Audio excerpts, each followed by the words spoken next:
Hello everyone, nice to see you again in our English class. And today we are going to talk about scientific text, English for 11th grade SMK.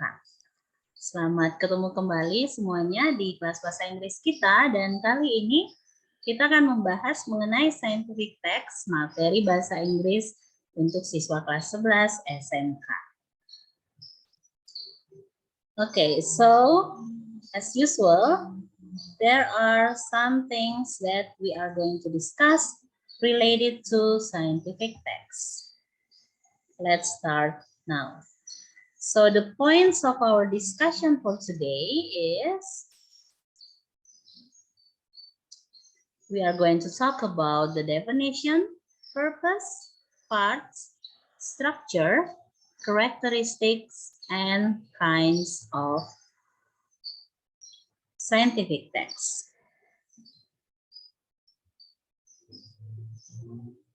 Okay, let's start our discussion by looking at the definition of scientific text. Now, there are some points here that you need to know about the definition of scientific text, and the first one is a part of informative text as it provides information for their readers.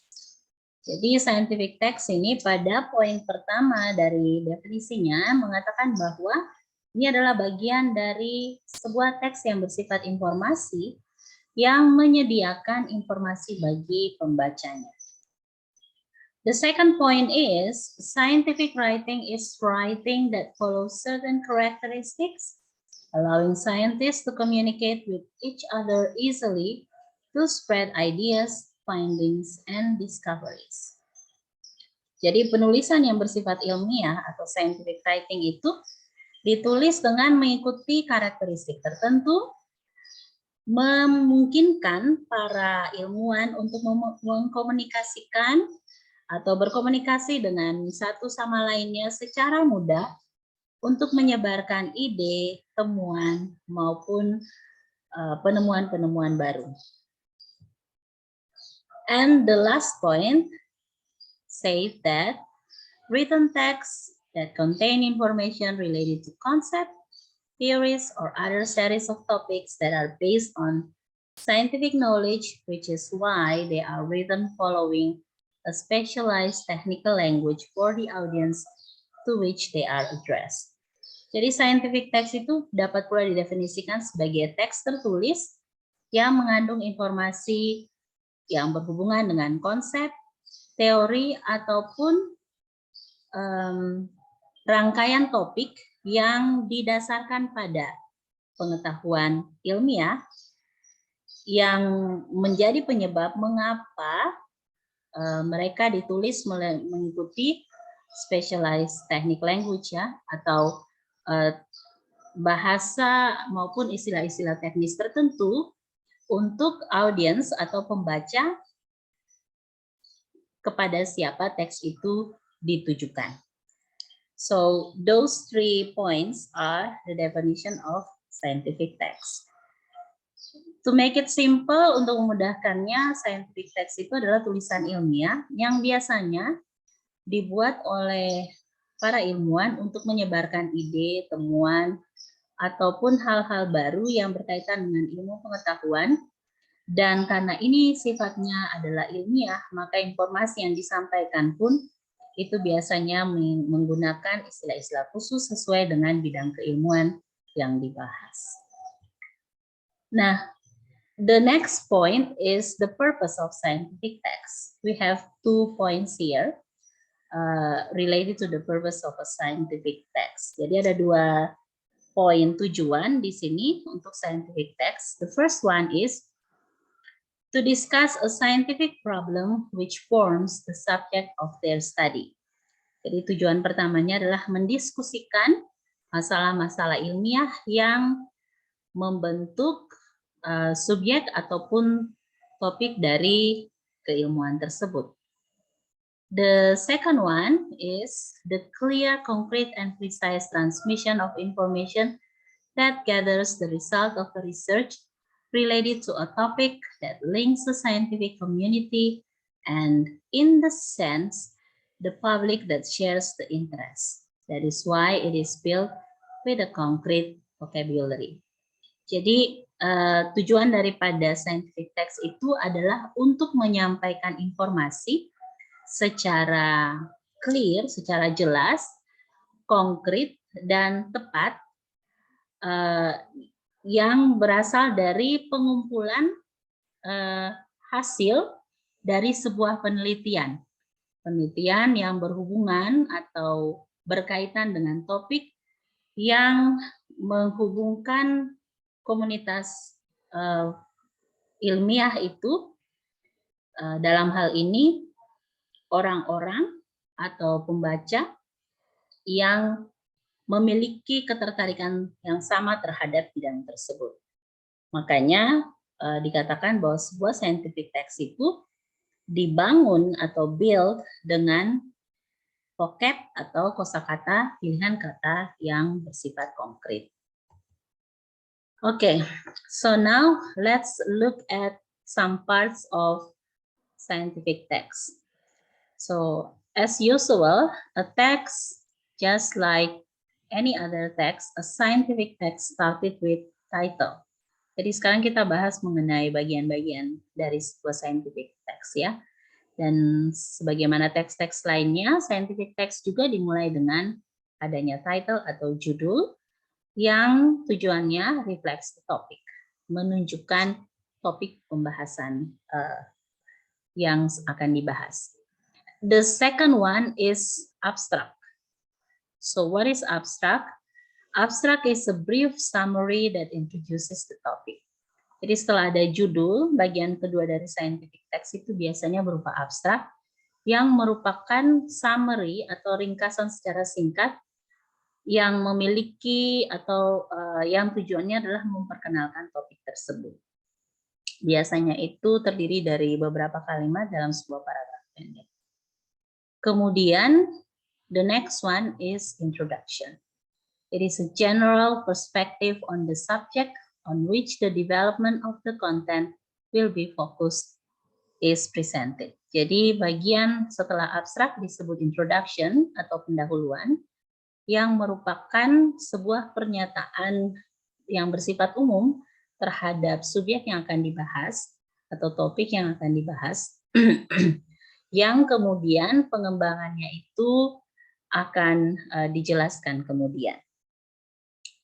The next one is content. It is the central part of the text in which the whole process is developed. Setelah ada pendahuluan, kita tiba pada isi atau kontennya yang merupakan pusat dari pembahasan ini atau pusat daripada teks ini, di mana seluruh proses yang akan disampaikan itu dijelaskan secara mendetail. Nah, setelah konten ini, kita kemudian tiba pada the fifth part, it's the acknowledgement. So acknowledgement is where the author thanking the institution or person who were fundamental in the development of the research. Jadi acknowledgement ini semacam ucapan terima kasih, di mana penulis menyampaikan terima kasih terhadap institusi atau orang-orang yang berjasa terhadap perkembangan ataupun jalannya penelitian yang dilakukan oleh penulis yang dilaporkan di dalam teks tadi. And after that, we have annexes. In annexes, include all the support material that was collected and used during the whole process. Setelah itu kita ada bagian yang disebut annexes.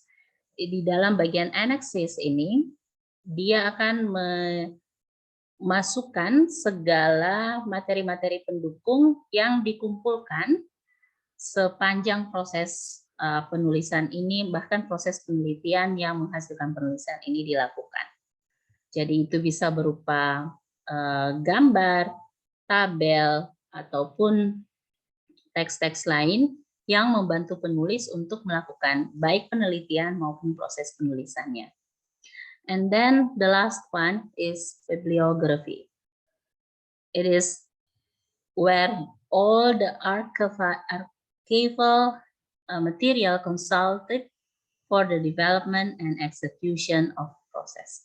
Dan yang terakhir disebut bibliografi, di mana di situ akan dicantumkan semua materi yang dirujuk oleh penulis tersebut atau yang dilihat digunakan oleh penulis tersebut untuk mengembangkan maupun melakukan seluruh prosesnya. Baik proses penelitian terhadap topik itu maupun sampai dengan proses penulisan teksnya. Okay, now let's look at the structure of how information presented.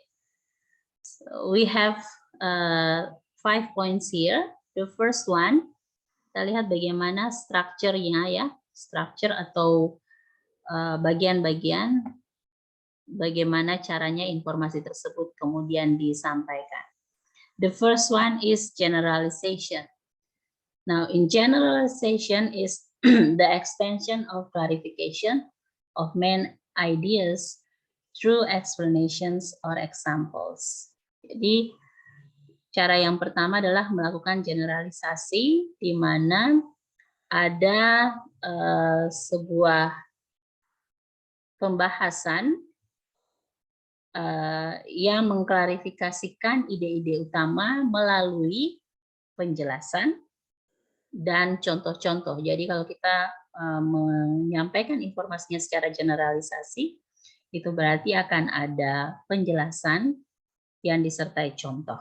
Itu adalah bagian dari generalization. And the next one is enumeration.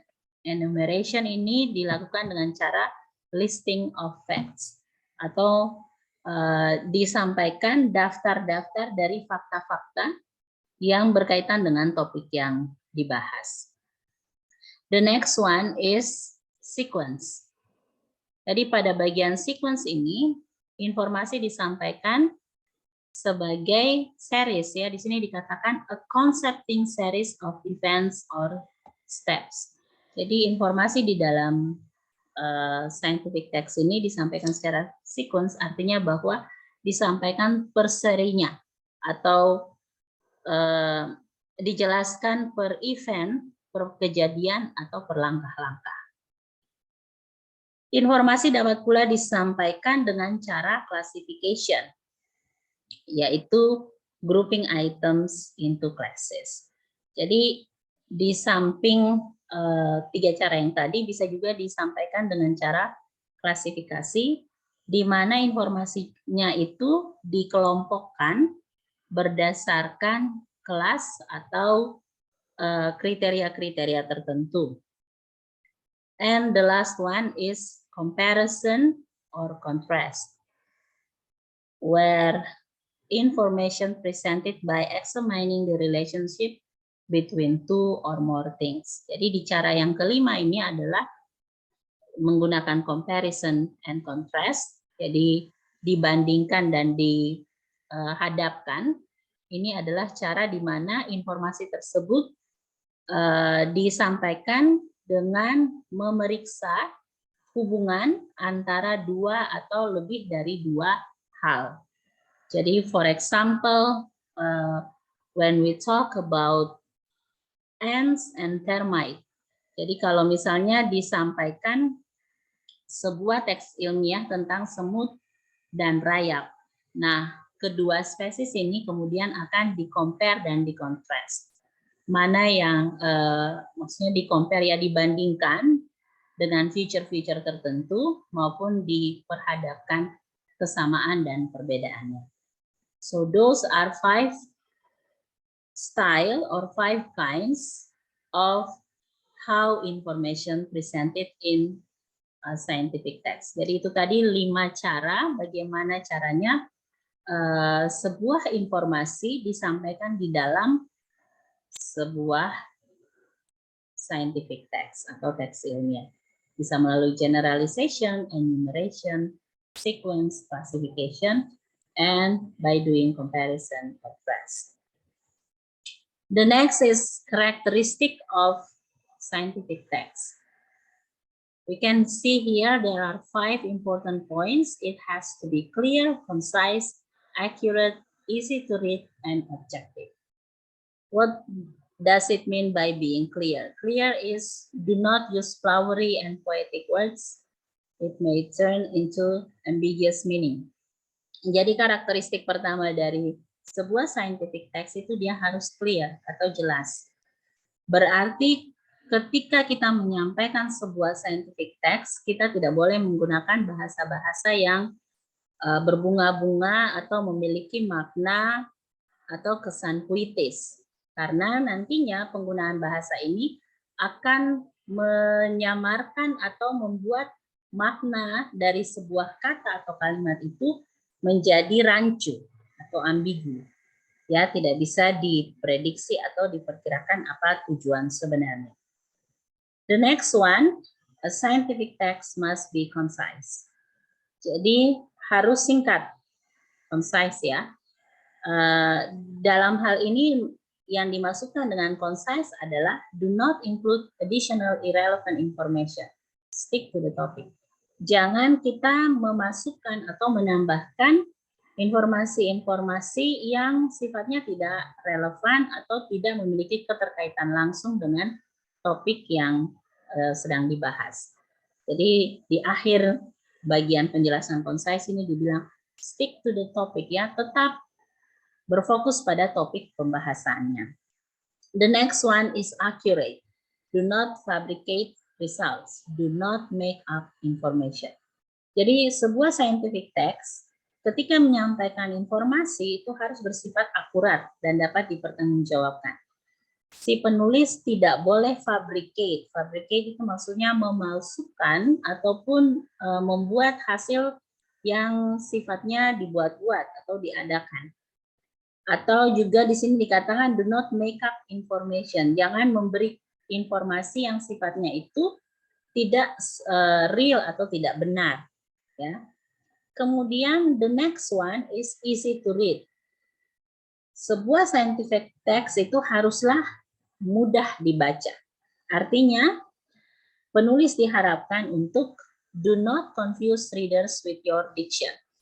Write sentences as simple as possible. Jadi sebuah scientific text itu tidak boleh membingungkan pembaca dengan pilihan kata dari si penulis.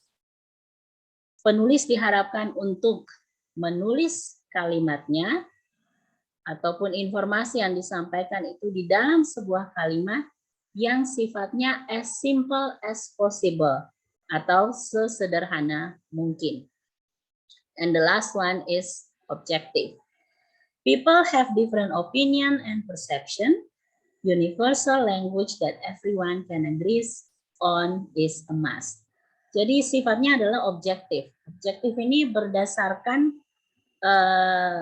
tujuannya. Jadi tidak bersifat subjektif. Tidak boleh seorang penulis dari scientific text itu memasukkan apa yang menurut anggapannya sendiri benar. Kenapa? Karena di bagian kalimat pertama dari penjelasan objektif dikatakan people have different opinions and perceptions. Ya, orang-orang yang membaca daripada teks tersebut memiliki pendapat maupun persepsi yang berbeda terhadap topik yang dibahas. Oleh sebab itu, universal language atau bahasa yang sifatnya universal dan dapat diterima oleh semua orang itu yang harus digunakan dalam sebuah scientific text. So you cannot use scientific text to judge something based on your perspective. You have to present the information as it is and let the readers decide for themselves by looking at the information that you presented. Jadi sebuah scientific text itu tidak boleh kemudian menuntun seorang pembaca atau pembaca daripada teks itu untuk menyetujui ataupun melawan sesuatu. Informasi yang disajikan itu harus berdasarkan berdiri pada titik tengah dan membiarkan kemudian pembacanya untuk menginterpretasi ataupun memilih sikap terhadap teks tersebut berdasarkan sifatnya sendiri atau keputusannya sendiri. The next one is the kinds of scientific texts.